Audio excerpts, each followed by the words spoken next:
ADGP MR Ajith Kumar വിജിലൻസിന് നൽകിയ മൊഴി പുറത്ത് ആരോപണങ്ങൾക്ക് പിന്നിൽ ഉദ്യോഗസ്ഥരുടെ ഗൂഢാലോചന.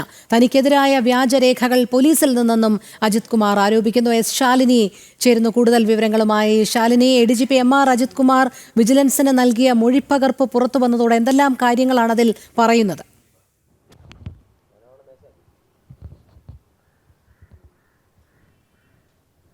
രോഹിണി സൂചിപ്പിച്ചതുപോലെ തന്നെ കഴിഞ്ഞ ദിവസങ്ങളിൽ കോടതിയിൽ നൽകിയിട്ടുള്ള മൊഴിപ്പകർപ്പിന്റെ രേഖകളടക്കമുള്ള കാര്യങ്ങളാണ് ഇപ്പോൾ പുറത്തേക്ക് വരുന്നത്. ADGP MR അജിത് കുമാറിന് എതിരായിട്ടുള്ള സ്വത്ത് സമ്പാദന കേസ് അതൊരു ഗൂഢാലോചനയുടെ ഭാഗമായിട്ടാണ് ഉണ്ടായിട്ടുള്ളത് എന്നുള്ളതാണ് അജിത് കുമാർ പറയുന്നത്. അദ്ദേഹത്തിന്റെ മൊഴി രേഖപ്പെടുത്തിയ വിജിലൻസ് കൃത്യമായി നൽകിയ റിപ്പോർട്ടിന്റെ ഉള്ളിലാണ് ഈ ഉള്ളിലുള്ള വിശദാംശങ്ങളാണ് ഇപ്പോൾ പുറത്തേക്ക് വരുന്നത്. അതിൽ പറയുന്നത് ചില ഉദ്യോഗസ്ഥർ, തന്നോട് വ്യക്തിവൈരാഗ്യമുള്ള ചില ഉദ്യോഗസ്ഥരുണ്ട്.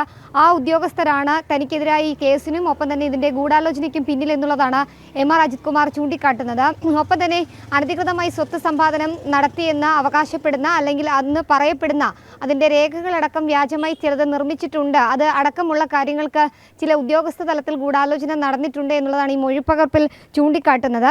വലിയ രീതിയിലുള്ള വിവാദങ്ങൾ, വിമർശനങ്ങൾ MR അജിത് കുമാറിനെതിരെ ഉയർന്ന സാഹചര്യം കൂടി ഉണ്ടായിരുന്നു. പ്രത്യേകിച്ച് വിജിലൻസ് ഒരു ഭാഗത്ത് അന്വേഷണം നടത്തി കഴിഞ്ഞ ദിവസം റിപ്പോർട്ട് നൽകുന്നു. റിപ്പോർട്ട് വിജിലൻസ് കോടതി തള്ളുന്ന ഒരു സാഹചര്യം അടക്കം ഉണ്ടാകുന്നൊരു പശ്ചാത്തലം ഉണ്ടായിരുന്നു. പ്രത്യേകിച്ച് കൃത്യമായ കാര്യക്ഷമമായ അന്വേഷണം MR അജിത് കുമാറിനെതിരെ നടത്തിയിട്ടില്ല എന്നുള്ളതാണ് വന്നിട്ടുള്ളത്. ഈ സാഹചര്യത്തിൽ ആ അന്വേഷണം വീണ്ടും പുനരന്വേഷിക്കണം. ഒപ്പം തന്നെ കൃത്യമായൊരു അന്വേഷണം MR അജിത് കുമാറിനെതിരെ നടക്കണമെന്നുള്ളതാണ് കോടതി കഴിഞ്ഞ ദിവസം ചൂണ്ടിക്കാട്ടിയത്.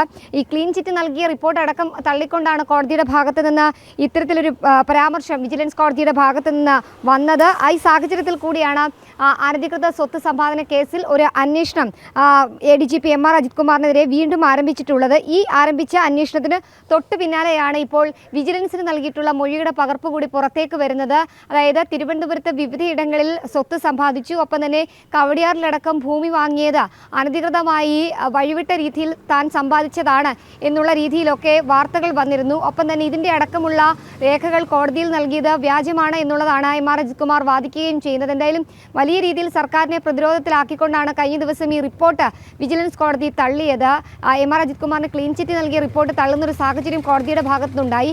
ഇതിന് പിന്നാലെയാണ് ഇപ്പോൾ മൊഴിയുടെ കൂടുതൽ വിശദാംശങ്ങൾ പുറത്തേക്ക് വരുന്നത്. ആ മൊഴിയുടെ വിശദാംശങ്ങൾ വരുമ്പോൾ ചില ഉന്നത പോലീസ് ഉദ്യോഗസ്ഥരുടെ അടക്കം പേരുകളുണ്ടെന്ന് കൂടി നമ്മൾ മനസ്സിലാക്കുന്നുണ്ട്. ആരൊക്കെയാണ്, എന്തൊക്കെയാണ് ആ ഗൂഢാലോചനയുടെ പിന്നിൽ? വ്യക്തിവൈരാഗ്യമാണോ അതോ ജോലിയിൽ ഉണ്ടായിരുന്ന വാഗ്വാദങ്ങളൊക്കെയാണോ ആ വ്യക്തിവൈരാഗ്യത്തിലേക്ക് കലാശിച്ചത് എന്നതടക്കമുള്ള കാര്യങ്ങളാണ് ഇനി കണ്ടറിയേണ്ടത്. എന്തായാലും മൊഴിപ്പകർപ്പ് പുറത്തേക്ക് വരികയാണ്. ഏറെ ദിവസങ്ങൾ നീണ്ടുനിന്ന വിവാദങ്ങൾക്കും വിമർശനങ്ങൾക്കുമൊക്കെ എന്താണ് അജിത് കുമാറിന് പറയാനുള്ളത് എന്ന് പറയുന്നതാണ് ഈ മൊഴിപ്പകർപ്പ് എന്നുള്ളതാണ് നമ്മൾ മനസ്സിലാക്കുന്നത്.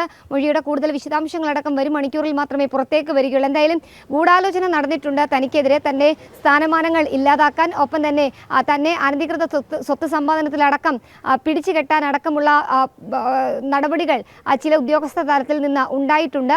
അതിന്റെ ഭാഗമായിട്ടാണ് ഈ കേസും ഒപ്പം തന്നെ ഇത്തരത്തിലുള്ള നടപടികളും എന്നുള്ളതാണ് ഈ മൊഴിപ്പകർപ്പിൽ MR അജിത് കുമാർ ADGP ചൂണ്ടിക്കാട്ടുന്നത്. രോഹിണി, ശരി, ശാലിനിയാണ് വിവരങ്ങൾ നൽകിയത്.